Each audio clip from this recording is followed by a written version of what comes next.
What's up, Cougar Nation? And welcome again aboard the Hype Train podcast. I am your host, Joe Wheat. That's at Joey27 on Twitter. As always, with my boys Trevor Levitt and Chandler Miller today. Brethren, Merry Christmas. Merry Christmas. Dude. And the happiest of new years and new seasons, boys. Last time we talked, AJ DeBanza was shoving Stephen A. Smith into a locker. Nothing that eventful has happened today, so I guess that's kind of a bummer.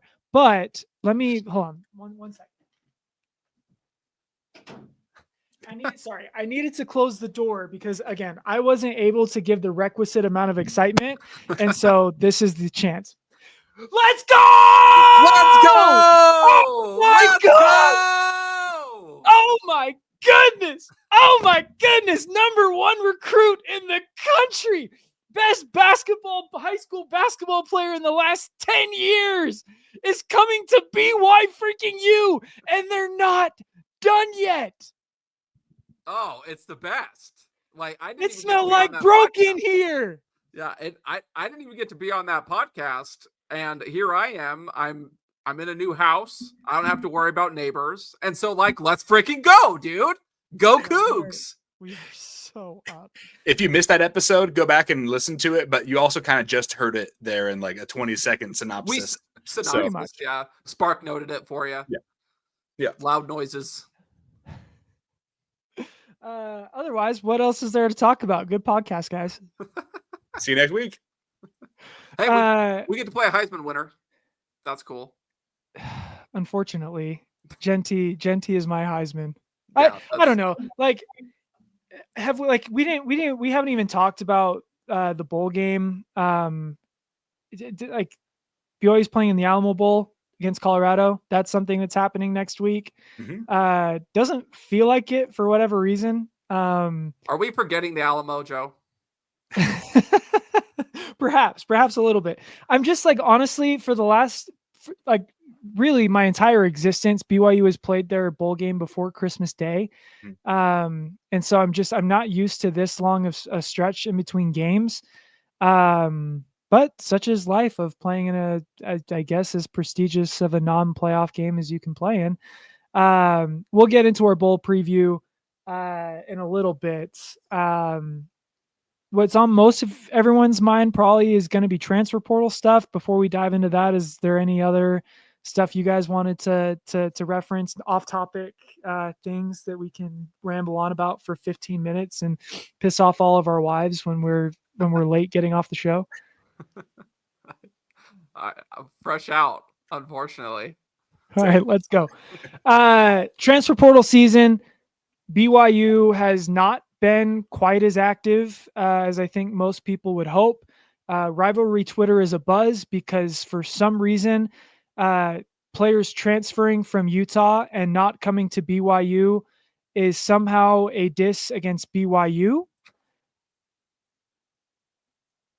Do I have that right? It's the ultimate straw grasping at this point. I have to say, it's no wonder that Utah is so good at gymnastics, because the amount of hoop jumping they've had to do this last football season has been 10 out of 10, Olympics level talent.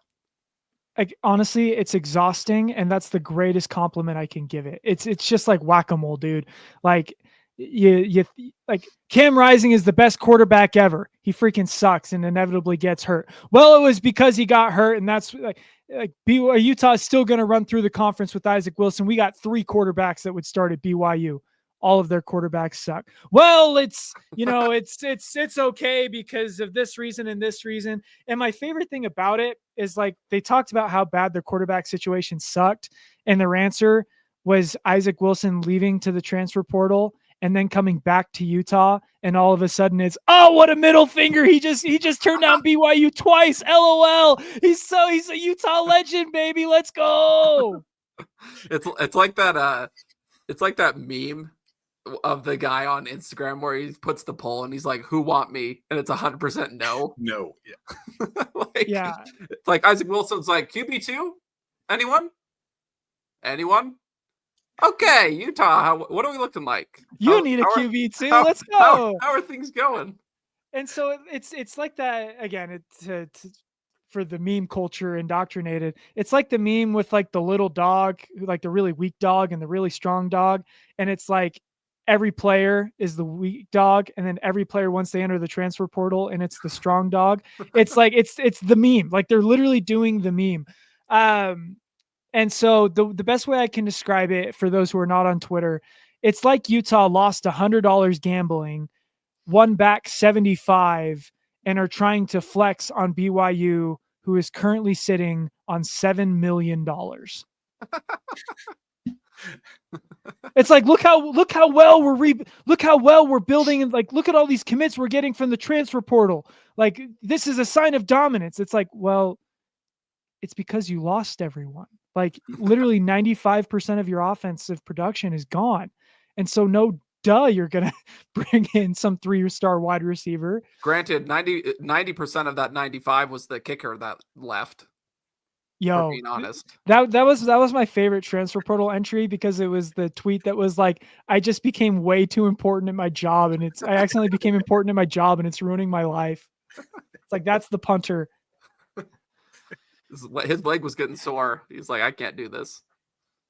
But they're like, not to make this a Utah bash session, which, like, let's be honest, all of you guys want to hear us bash Utah all night long. But there is some truth to the idea that BYU hasn't been as active in the transfer portal as Utah.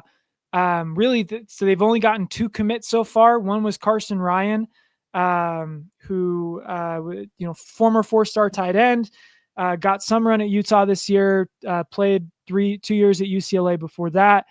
I think he's a really solid pickup. And then they just picked up an offensive lineman transfer who I'm not even going to try and pronounce his name until I hear it on BYU Sports Nation tomorrow.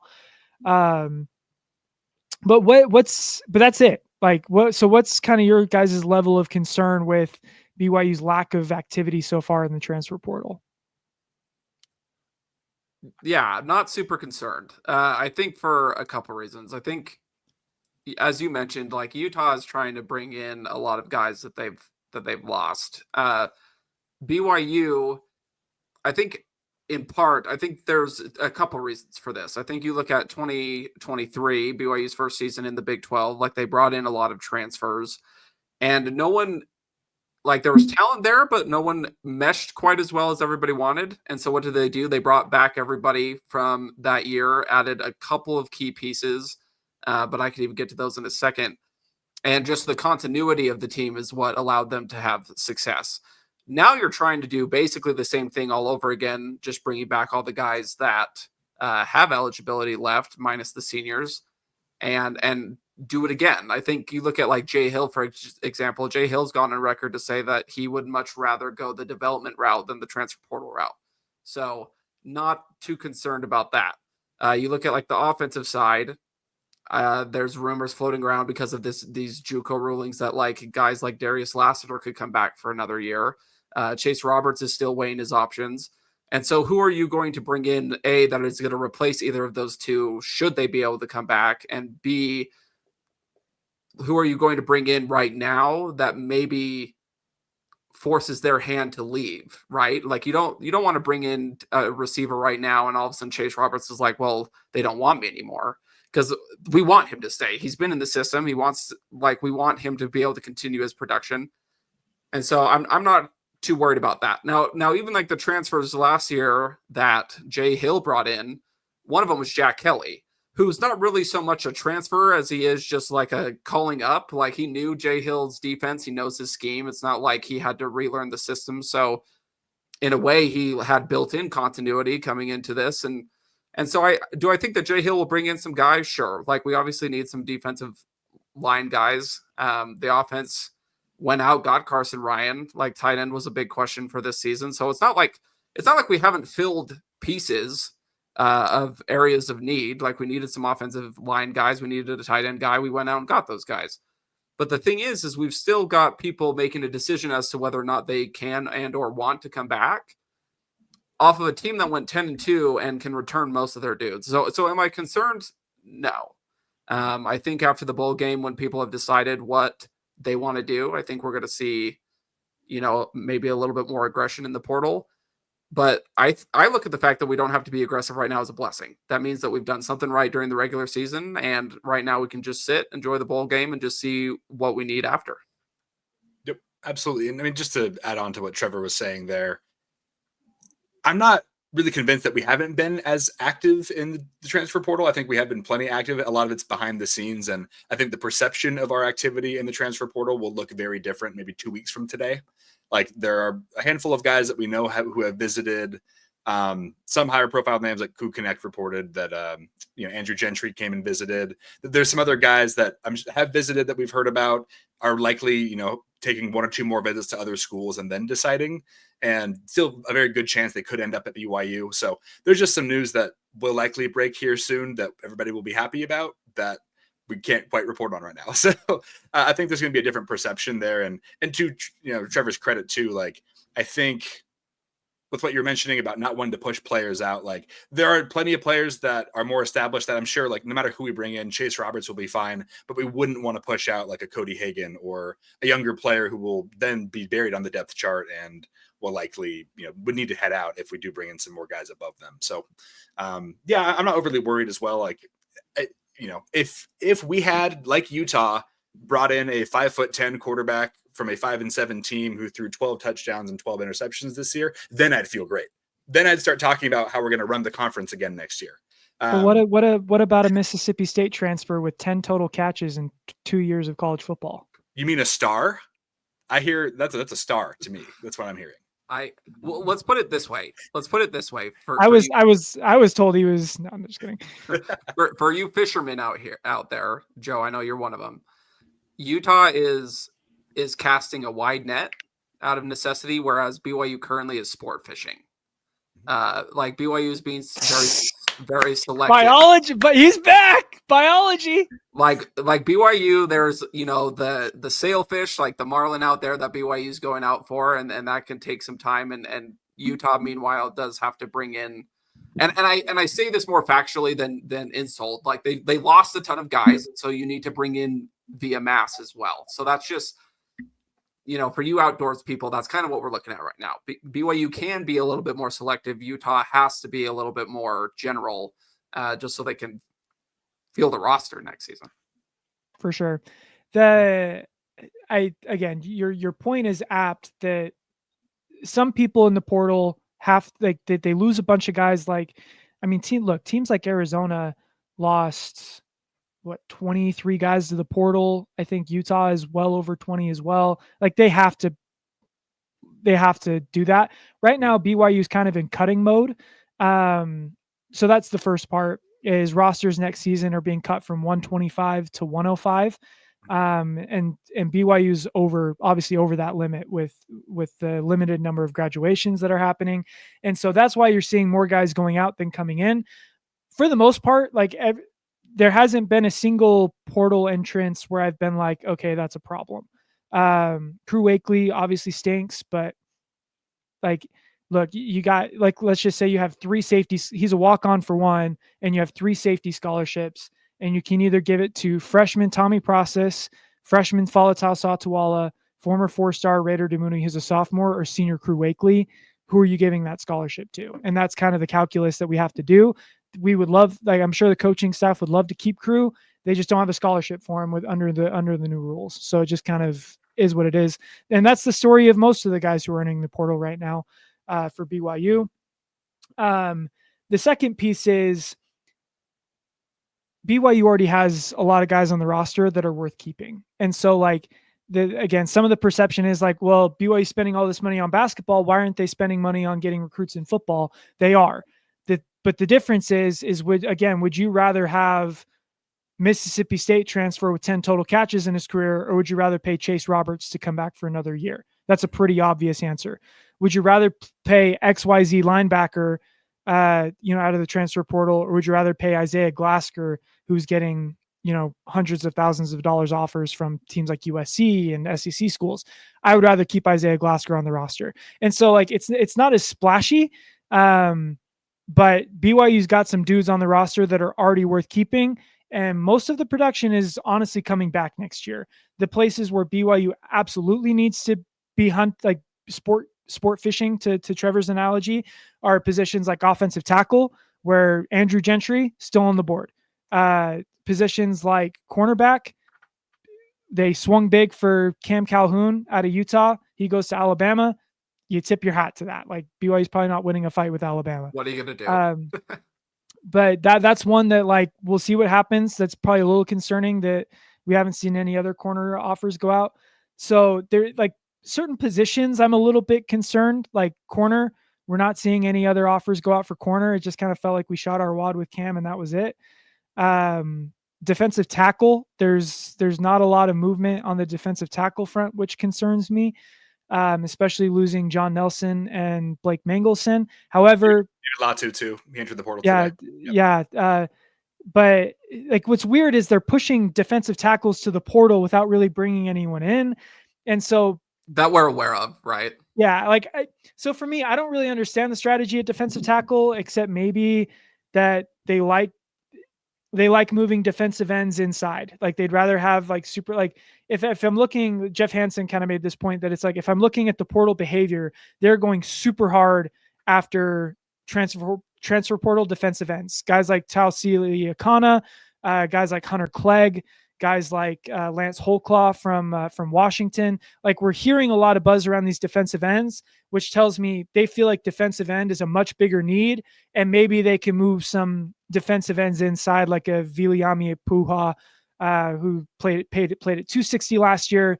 Getting up to 290 isn't going to be too crazy. Or Sonny Tuala, who came in as a defensive end, probably better suited to be a defensive tackle. So maybe they have a full defensive end room that they're just going to push inside and continue recruiting defensive ends who they feel like can contribute out of the portal. So I'm not overly concerned, mostly because a lot of our top targets are still on the board.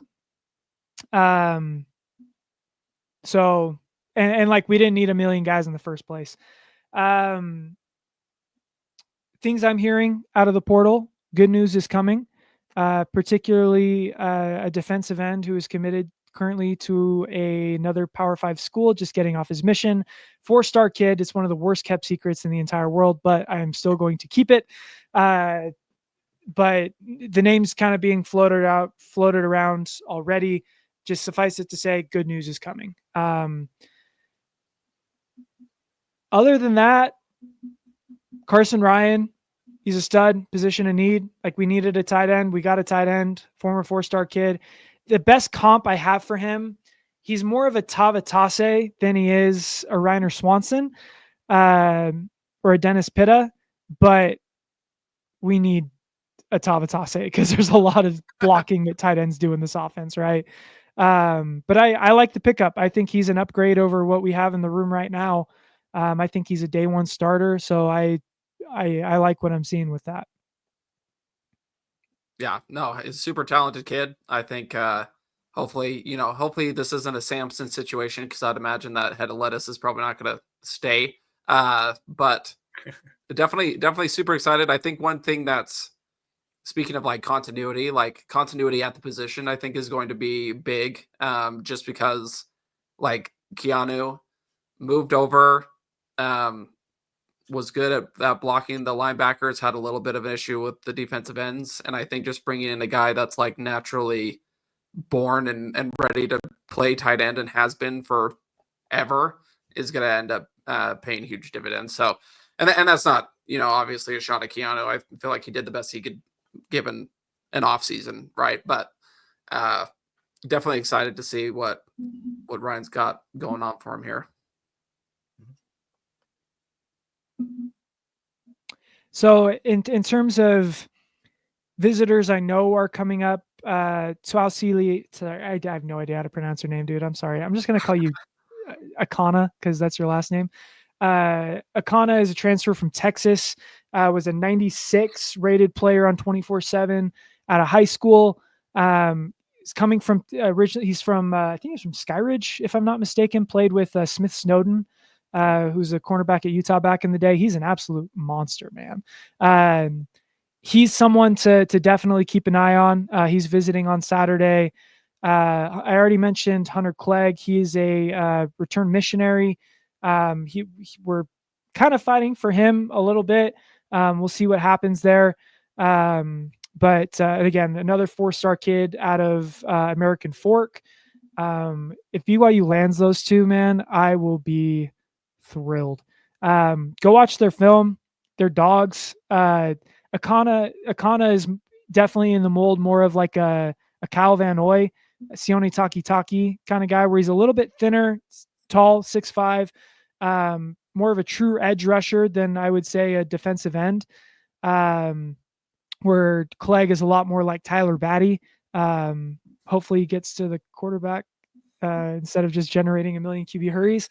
But that's the kind of player he is, just a bigger, more physical, traditional defensive end.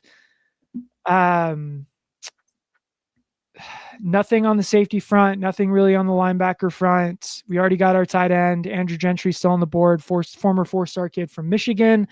And then receiver, Trey Spivey is kind of a nice to have. BYU doesn't need to add a wide receiver. But that's probably the guy they're pushing for the most. That'd be fun. It would be. And the portal window is still open, and there's a lot of play. Like there's a couple defensive ends that just announced that they're entering the portal from UNLV. So as these bowl games get played, as these playoff games get played, there's going to be more guys that enter, once their season kind of wraps up. So I'm to your guys' point, I'm not super worried about what's happening there. I don't think BYU is going to bring in a quarterback. I could be mistaken. But again, BYU, I think, wants to carry like 4 or 5 scholarship quarterbacks, 3 or 4 scholarship quarterbacks. And they were at 5 coming into the offseason. So they're more in cutting mode than they are in anything else. And which we're seeing with guys like Noah Lugo entering the portal today. So, Yep. I've heard it said before, especially in the NFL, that you have to build your team through the draft and then you supplement in free agency. I think it's the same approach that the BYU staff has here. You have to build through recruiting and you supplement and be opportunistic with the transfer portal, right? Like jump on guys like Akana and others that do enter the portal and do have interest, but you build through recruiting and keep it at that. Dude, that is such a great take, because I looked into it last year. Of the top 25 transfer portal classes, 19 out of the 25 did not finish in the top 25. It's like building through the portal is usually not a good sign for your roster situation. It means that your team sucked last year and you're in win now mode. And so that's where teams like Utah doesn't have time. Kyle Whittingham doesn't have time to build through recruiting classes. So they got to build through the portal. It just kind of is what it is. Colorado, that first year at Dion, their roster was terrible. They didn't have time to wait. So they went and got 1 million guys. And what happened to them? They finished 3-9. BYU was in win now mode, got 1 million guys from the portal in that class of 2023. It ended up in a 5-7 season. Decided, hey, let's run it back next year with the guys that we have. Get selective guys, get the right guys like Jack Kelly and Mark Collins, who already knew the system, that didn't need much time. The offensive line was trash in 2023. They decided, you know what, we're going to run it back with the same guys, keep continuity. And the offensive line was worlds better. And Caleb Etienne went from the worst player in recorded history to a first team all Big 12 offensive tackle. And so again, like it's not sexy. It's not fun. But generally speaking, going full scale mercenary out of the transfer portal is just not generally a winning strategy. Not great for team culture. And so I have absolutely no issue with BYU chasing big fish when they're just coming off a 10-win season and a lot of their best guys are coming back next year. So don't stress about the lack of names and seeing teams like Texas Tech and Utah picking up a million different transfers. Building out of the transfer portal, building a roster out of the transfer portal generally doesn't work out like you think it will. It just makes for a much more boring December than we would otherwise like to have. Good news is this year we actually have a football game to think about. Love it. What a turnaround, right? Like just 5-7 thinking the world was over. And here we are essentially playing I know everyone's going to call it the Big 12 like third place game. Iowa State got beat so bad that I just like feels like this might be more of a Big 12 second place game, if I'm being Yeah. honest. But you which honestly, which is the case because the Alamo Bowl it's their first pick. So they chose BYU. and subsequently Colorado. Yeah. So, yeah, I think you're right. So essentially Big 12 second place game, right? But this at least has the added intrigue of, as we mentioned earlier in the show, a Heisman winner. I'm trying to think if BYU has played a Heisman Trophy winner in the last 10 years. Like, is that something that's happened? I'm trying to go over who would have won, because like they wouldn't have played Johnny Manziel. They wouldn't have played like Tim Tebow. They've played future and former. So like they played Sam Bradford the year after he won it. They played Jalen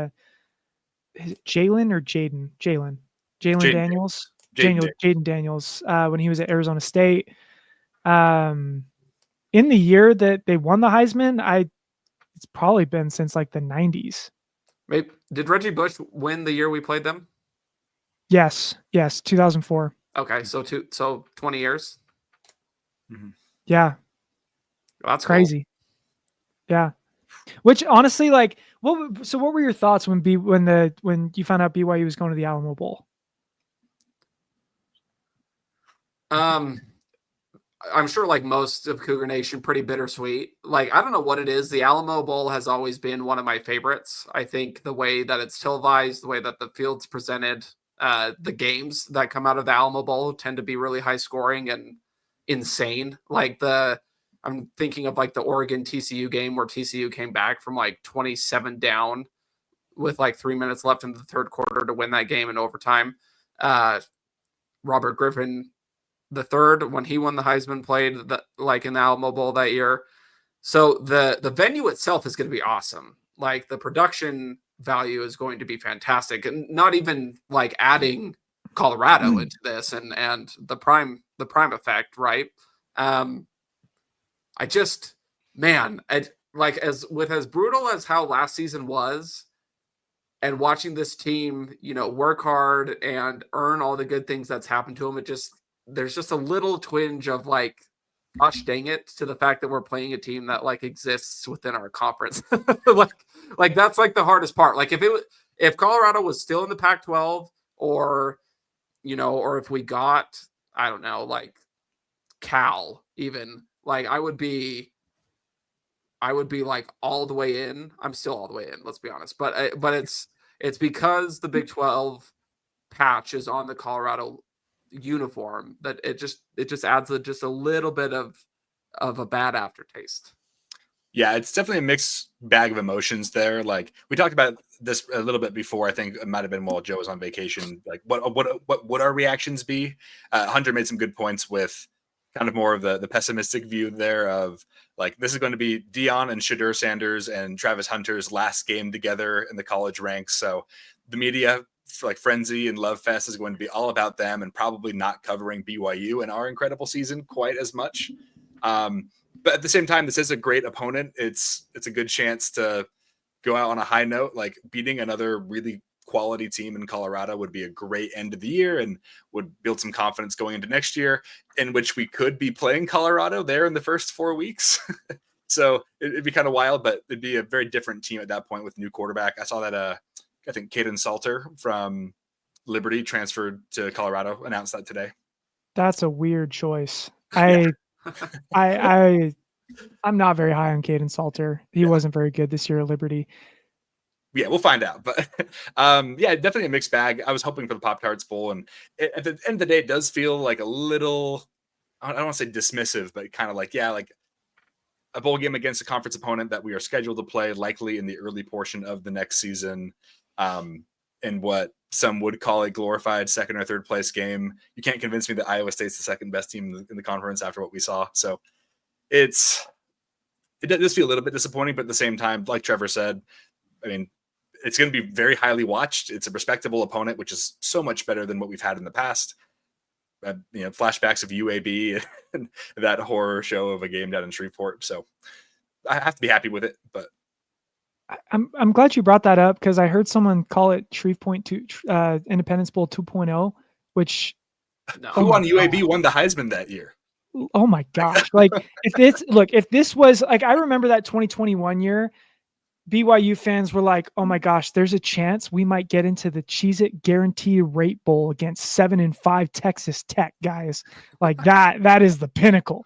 Like if this was an Independence era bowl game, we would all be throwing a parade down Center Street right now. So that's kind of point number one. Point number two, like I totally get the disappointment that we're playing another Big 12 team. I would much rather play like a Miami because I think it's better for the conference to boost that profile. But the flip side of that is I listen to a Miami centric show in the Dan Le Batard show. I'm a big fan of that.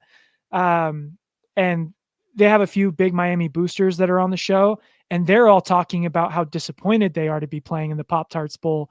And they mentioned the Alamo Bowl by name and said they wish they were playing in the Alamo Bowl. So it's, and again, the reason why is like, look, just branding wise, the Pop-Tarts Bowl doesn't sound like a serious game. Okay. And it's not. It's The trophy is so sick. Like the trophy is so cool, but it's cool because like, it's weird. Like everyone's talking about the Pop-Tarts Bowl, not because of the teams that are in it, but because there is a literal toaster in the trophy. And at the end of the game, they're going to be eating the mascot. You know what's great about the Alamo Bowl? The biggest thing about it is the game itself. You go up and down the list, Sports Illustrated, The Athletic, all the rankings of like non-playoff bowl games. The Alamo Bowl is number one. Why? Because it's a really good BYU team and a really good Colorado team. And so the focus on the game is the game and not the gimmicky stuff that's going. And look, as our residential gimmick guy, I love a good gimmick. Don't get me wrong, but I'm glad that the focus of the football game is the football game. Reason number three, there is a Heisman Trophy winner on this team. There is a number one quarterback in the draft on this team. Yes, BYU is playing Colorado next year. None of that stuff will be true when BYU plays Colorado next year. So in terms of like building the profile of the program, I agree this isn't going to help the Big 12 a ton unless it's like a really good football game. But in terms of building BYU as a brand, if you go in and beat Colorado 2 weeks after Travis Hunter wins the Heisman Trophy with 7 million people watching, because that's what all of Colorado's games get, and it's a standalone game on ABC on a Saturday night, this is the game of the weekend. This is the game of college football for that day. And so it's a big opportunity. Like if BYU wins that game, that is going to springboard the discussion around BYU to be, man, BYU is pretty good because everyone already thinks Colorado's good and what a great story Colorado is. If you go in and spoil that party, that is a huge thing for the program. Oh yeah. And much of what was said earlier this year, and I thought your take on Twitter, Joe, was correct about how the Big 12's biggest problem this year is that none of the teams that people thought were going to be good ended up being very good. BYU beating the Heisman winner and a likely top 5 NFL draft pick at quarterback to end the season would certainly give us kind of that jump to start next year. In theory, if everybody was being fair and there weren't biases at play, that would be the case. But yeah, it should in theory help BYU enter next season with some respect, saying, hey, like they ended after an incredible season, both, beat an incredible team in their bowl, and they're off to a hot start next year, hopefully. I think you nailed it right on the head, Chandler. Like that's what I was going to say is a win next Saturday or 2 Saturdays from now. I think ranks you in the preseason polls. Like yeah, 100%. If you finish 11-2, bring back most of your guys, and you beat the reigning Heisman Trophy winner, you start the year ranked. And as we've seen, like if you start in the preseason polls, like if BYU is able to go on another run similar to the one they had this year, them starting in the polls is going to be a huge part as to whether or not they get a couple of losses to still be an at-large team or not. And so this game has a lot of ramifications outside of just beating, as Joe mentioned, 2 very high draft talented guys and Dion. I mean, this is, we talk about those two, like the camera's going to pan over to Prime like it does Taylor Swift at the Kansas City Chiefs games. Like it's just one of those things. He just commands that much attention. And so this game has a lot riding on it for the future.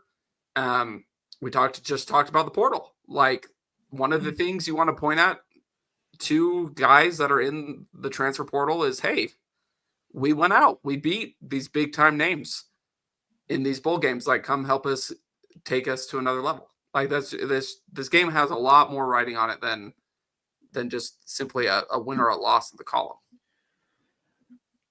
Yeah, I get feeling disappointed because, again, I wasn't with you guys when you discussed kind of how the season ends, and I wasn't with you when we when you guys recapped the Houston game and what kind of a disappointment that, like, how deflating that win felt.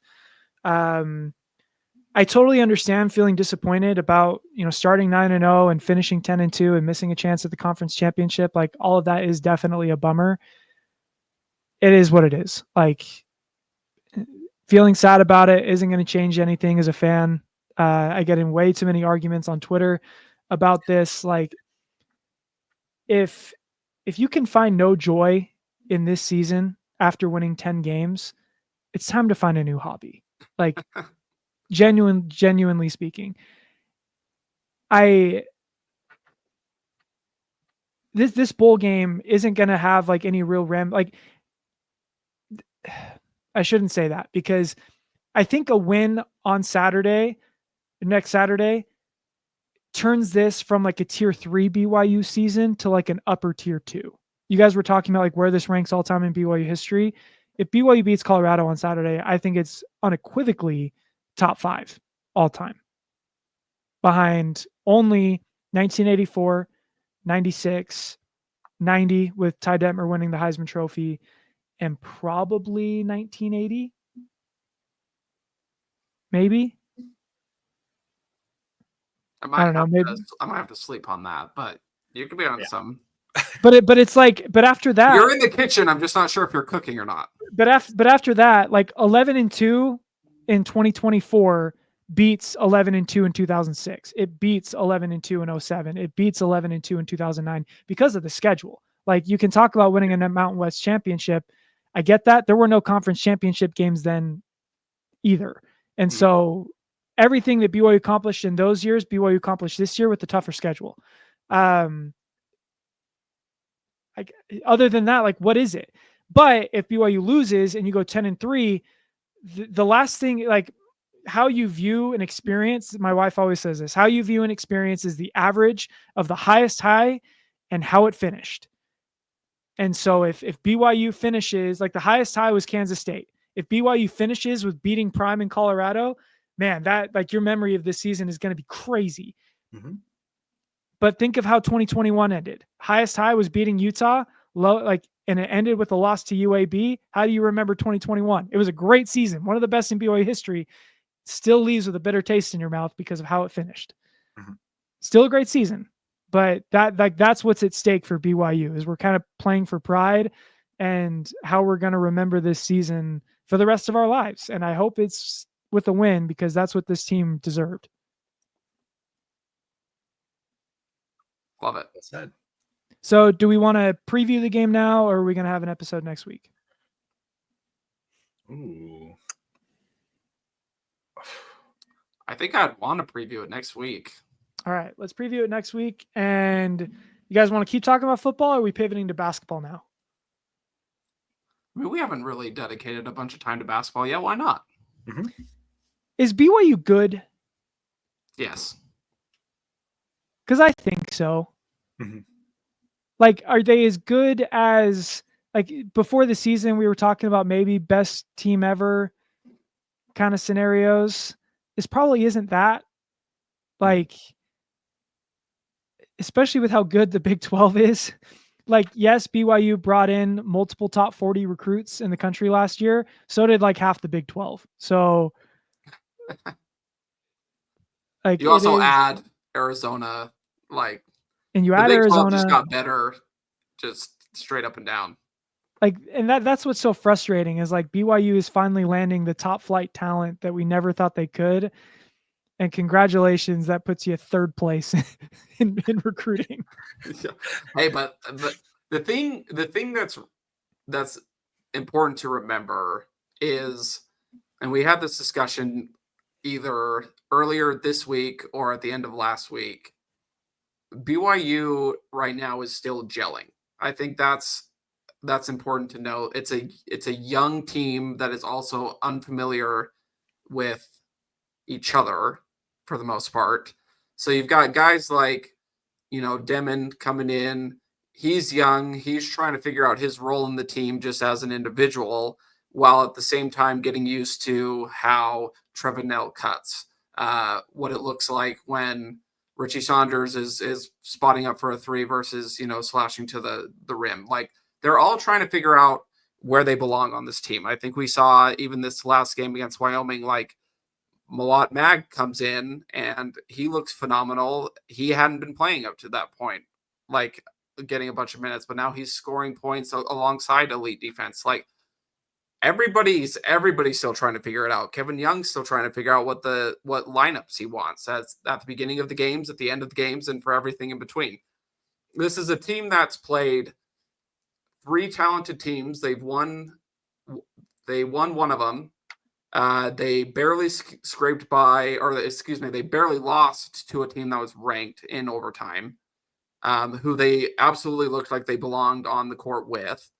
And then they lost to a team who was going to beat any team in the country that night, based purely off the fact that, like, I swear with like 10 minutes left in the game, I don't even think this is like an over exaggeration, they were shooting like 65% from three.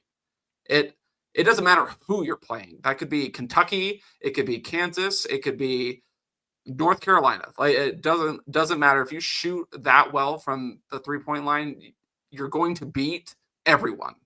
And so BYU already having 2 losses doesn't concern me, because when they finally figure it out, this team is going to be really, really good. The key is in Big 12 play, you need to be able to stack up enough wins even while you're gelling to make sure that you make the tournament, or else it doesn't matter. And I think that ultimately is where I'm going to start holding my breath a little bit. It's just right at the beginning of the year, can we grab a couple of wins? Can we beat a Baylor on the road? Can we beat Kansas at home and really get kind of a marquee win there? That way, by the time we hit March, which Kevin Young has already said that's what they're playing towards, like, we're in to peak at that point, that we're not peaking in the NIL or in the NIT. We've already peaked in the NIL, let's be honest. But that's what we're aiming for. Is they're gelling, but along the way picking up enough wins that when they become a complete team in March, you're playing for something that matters. Yeah, well said. I mean, the only other thing that came to mind there was you got to get healthy and stay healthy. Like, Dallin Hall has been out for most of the season, is just kind of finally getting back into shape and getting some minutes in, and right as he comes in, like, Yegor Deming's out, and so we got to get in and stay healthy, especially going into conference play. That's going to be big, and I do trust that will obviously help gelling together as a team, and that team chemistry aspect it's different when you don't have all the guys that you're hoping to have there. So still plenty to go. I'm not overly worried. It feels similar to the transfer portal takes earlier of, like, I'm not worried yet. Like, let's see what happens. Like, I'll be worried if nothing happens in a few weeks, or if things haven't improved in a few weeks from now, but we can put a pin in it and revisit this here in 2 or 3 weeks and see how we feel. I think a good sign is, like, you look at guys like Trevor, for example. Like, maybe I'll only speak for myself here, but I guess kind of figured he'd be kind of a role player, right? Like the shot doctor. And he's been, over the last couple of weeks, one of our better players. And I think while young guys are still trying to figure everything out, it's good to have the older, more veteran guys be able to kind of take the load. And we've seen that up to this point. Now, obviously, we hope that Richie Saunders can be back and not miss time, given that he has a concussion, right? But I have no doubt that Dallin Hall is going to get his legs back underneath him. Like, being sick and injured can take a lot out of you. Mm-hmm. And so he'll get right. But we're fine. Like, Joe, the question you asked at the beginning, is BYU good? They're good. Like, we're good. We're going to be okay. I think they're tournament good. They're probably bubble team good, like, as things currently stand, which is what Lunardi says. Lunardi has them as the first team out right now. the good news is they're going to have a lot of opportunities to pick up some huge wins in conference play. And I think of all teams, like last year's team peaked, I would say last year's team peaked probably in the before conference play. That's when they were playing their best basketball. And at the very least, they peaked in that win against Kansas. No. Back up. BYU peaked when they beat Iowa State by 20 at home. That was the moment they peaked. And we didn't know it. We didn't know it back then because we didn't know how good Iowa State was because Iowa State hadn't peaked yet. And so I think of any team BYU has had, this is the team I think that's just going to continue to get better with more reps. Because there's a lot of new, like, we all got enthralled with how exciting it was to have Jaeger Demon and Kevin Young and thinking they're all going to hit the ground running. Again, new system. The entire coaching staff is pretty new to the college game. Clearly I think the offense has been great. In terms of offensive efficiency, I think they're top 25 in KenPom. That's great. Like that's not an issue. The issue is picking up the defensive end of the floor. Some of that is because for whatever reason, teams have just like Providence have decided to become the 2016 Warriors the moment BYU steps onto the floor. But like in terms of like wins and losses, like losing to Providence was disappointing. Losing to Ole Miss was disappointing. Those are both quad one opportunities, but they're quad one losses. So in terms of making the tournament, it doesn't make any difference at all. My biggest concern is it doesn't feel like BYU knows what their best lineup is yet. Mm-hmm. Especially when Dallin and Demon are on the floor healthy together. Because before Hall got back, I felt like everything looked great. Since Demon's been out, I think everything's kind of looked great. Granted, it's against kind of nobodies, but when they're on the floor together, it just kind of feels like, okay, what do we do with two pass first point guards that aren't really interested in taking a lot of shots? And then you have Cannon Catchings right now, who's your most inefficient player, who has no problem taking shots. Mr. Green Light. So like, which is great. Like I want Catchings. I absolutely want him to be that way, by the way. Like I think he can be a Jackson Robinson level player for us with time. Like I think Water's going to find its level, but it's tough when like, again, when Hall and Demon are on the floor, the only guy that really feels comfortable shooting is Catchings. Like at a high volume, right? Like him and Richie are your two guys. I don't think your best option is the lineup of Keita, Saunders, Demon, Catchings, and Demon on the floor and Hall on the floor together. It's proving that you can be too unselfish in the game of basketball. Which what I was hoping before Hall came back was that all he would do is just take Crawford's minutes, which Crawford is I think Crawford's gotten a lot better as the season has worn on.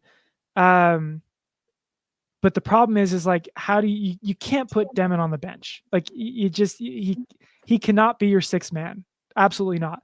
But at the same time, Dallin is a 2-year starter at BYU. How do you put him on the bench? So I don't envy the coaching staff's dilemma here. They're still just trying to figure out what to do, but I don't know. For my money, those two pieces just don't go well together. And we've seen it. We saw it against who we just play, Wyoming.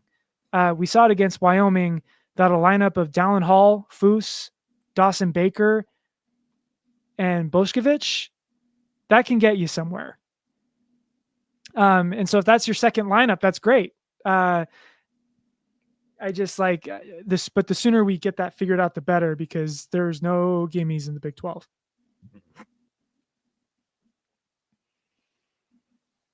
How about that for some basketball talk? How about that? Love it. We are versatile.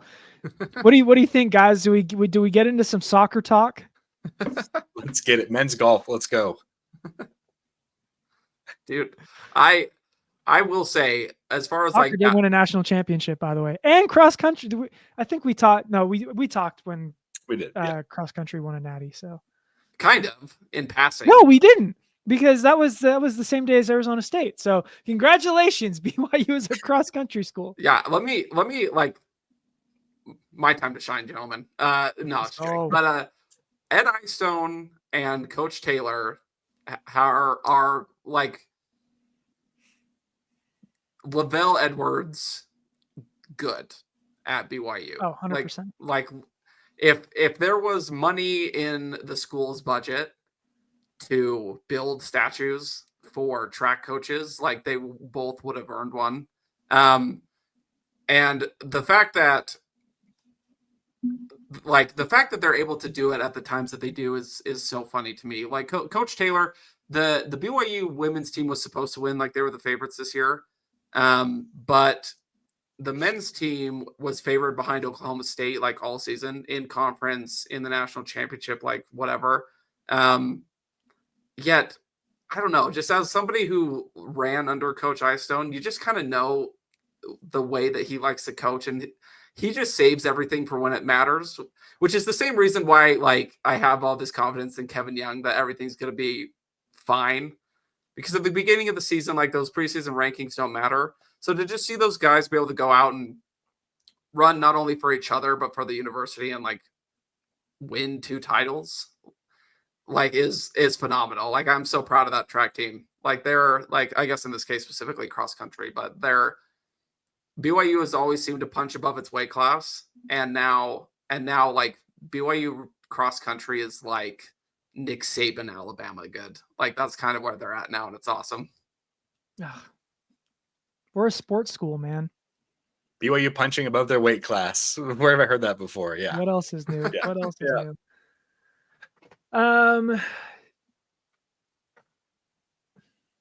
Vibes are good. I don't know. What are you guys feeling right now? It's a lull. It's a lull in like it's kind of it's funny that you were I guess the short answer to this question is that the vibes are great, Joe. The vibes are really, really good. Which is what makes this lull so weird. Is like I think BYU football and basketball like together go like 17 straight days without playing a game or something weird.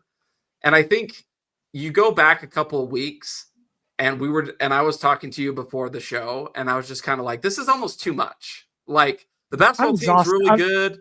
The football team's undefeated. Like they just beat Utah. And I don't know what to do with my hands, right? Where are we, what's the move?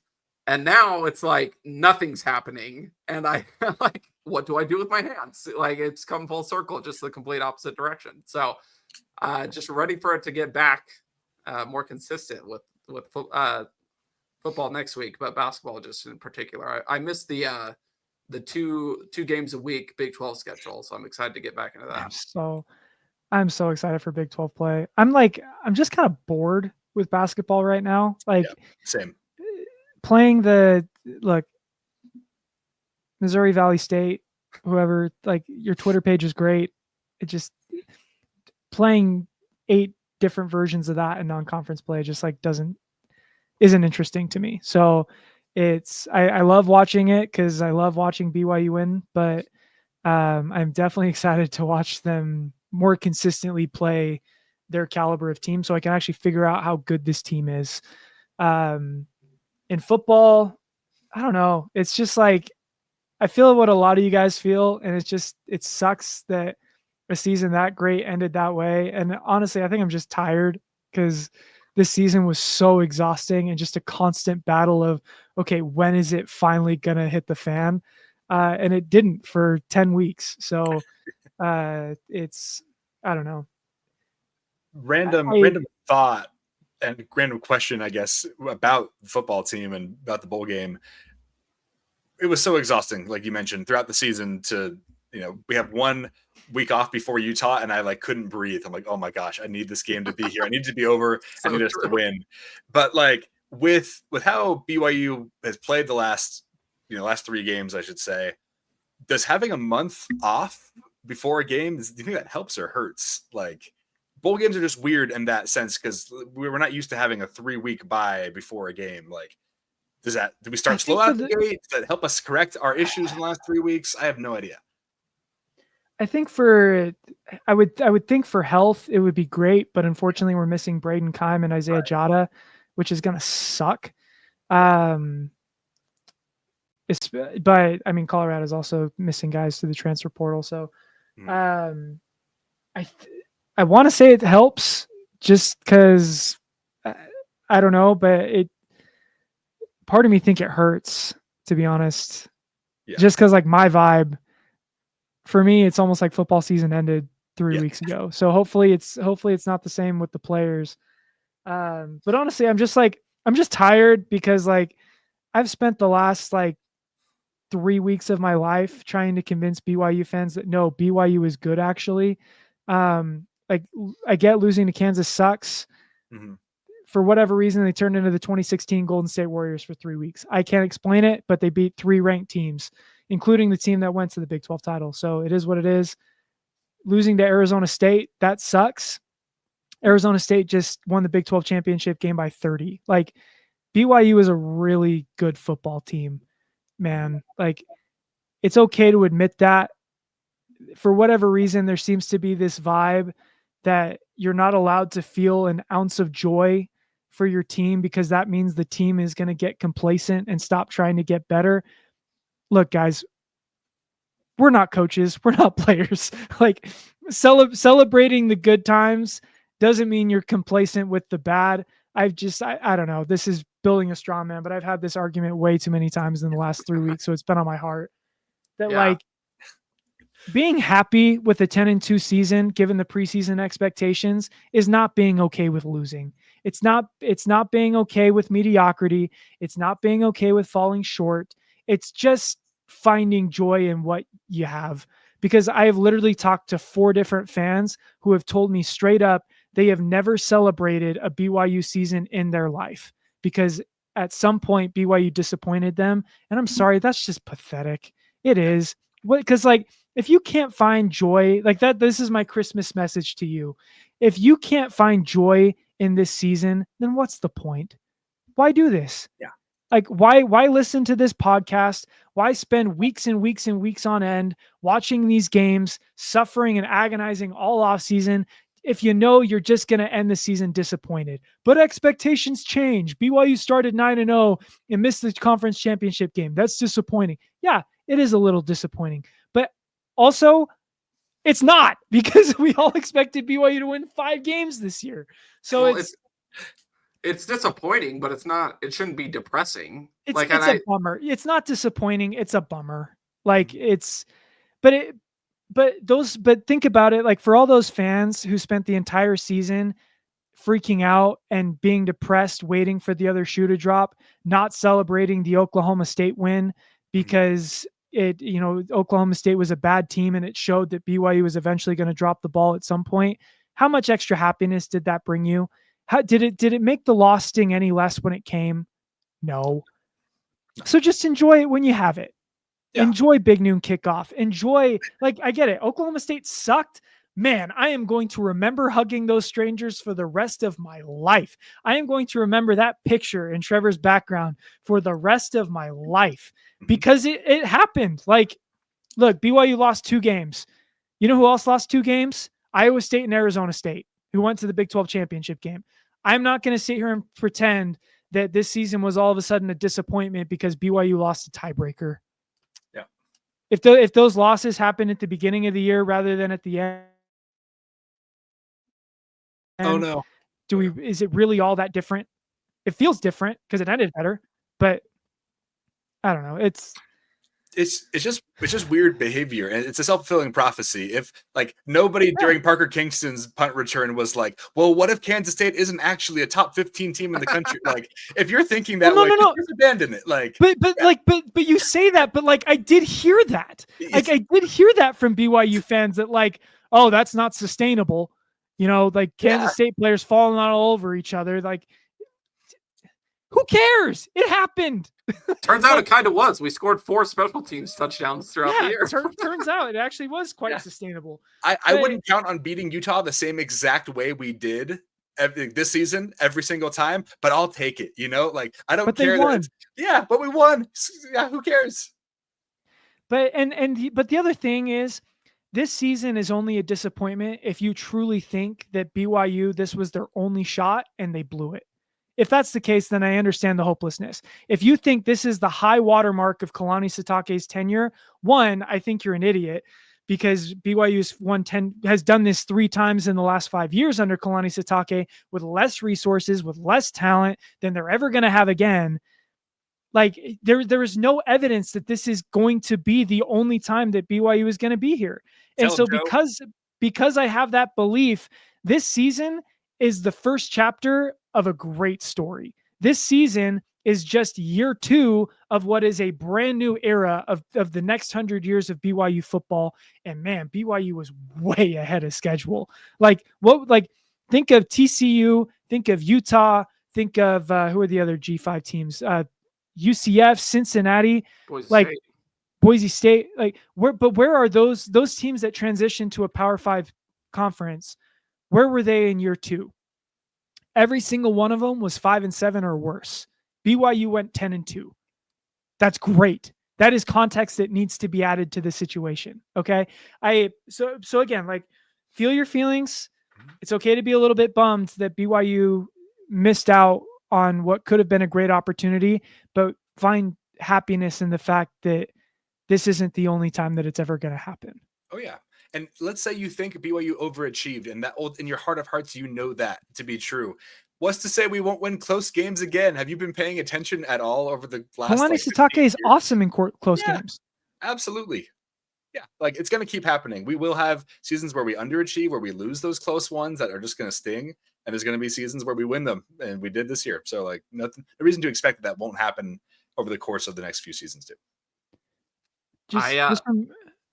Pessimism is not realism. Okay. You can be a realistic fan and acknowledge that there were some moments where BYU fell short this season. They threw a bad interception, a ball bounced off a helmet. It happens. That's great. It sucks, but BYU still won 10 games this year, man. If you can't find happiness in it, what are we doing? Why are you doing this? Men are that they might have joy. That's literally what I've found all season. And I said after the Utah game, I don't really know how the rest of the season is going to finish out, but this team is going to sit with me as a special team in my heart forever. The memories, all of it. And I guarantee, I don't want to speak for anyone, but I feel like some of these guys that are upset right now, that are, kind of mournfully walking around Twitter and boo-hooing, 4 or 5 years from now, they're going to look back and be like, man, that was awesome. Because eventually you're going to just look back and you're just going to remember all the good times anyway. Yeah. We're going to be like, oh yeah, we lost to that Kansas team off of some weird play. I don't even remember what happened, but man, do you remember when Darius Lassiter, did that side hurdle thing and crossed the goal line and started dancing immediately, and the whole stadium nearly fell down? Man, do you remember when Parker Kingston went from oh no to oh yes in one of probably the greatest special teams returns I've ever seen? Do you remember Keelan Marion in that legendary kickoff return that, put BYU ahead in that game that we ended up winning? And then there's me who'll be 10 years from now still complaining that he got snubbed from being first team all Big 12, but yeah. I digress. First team All-American, second team Big 12. How does that make sense? It doesn't make any sense at all. But that's what we're going to remember. We're going to remember all of that. Man, do you remember being that SMU team that made the playoff? If you actually stop and think about it, this season was awesome, dude. That's the prime example, man. Everyone left that game thinking BYU was trash, and it turns out that's probably a top 5 win in BYU history. That's why defensive efforts at BYU ever. Mm-hmm. And the problem is by the time that we found out that SMU was good, BYU was back to everyone was thinking, oh, BYU sucks again. So you didn't enjoy the win when it happened. You didn't enjoy the win later on when we realized it was good. So you didn't feel any enjoyment out of it at all. And I feel bad for you, to be honest. Life's hard enough as it is. Don't make it tougher. No. Yep. Unless BYU loses to Colorado, then this team sucks. Go Cougs!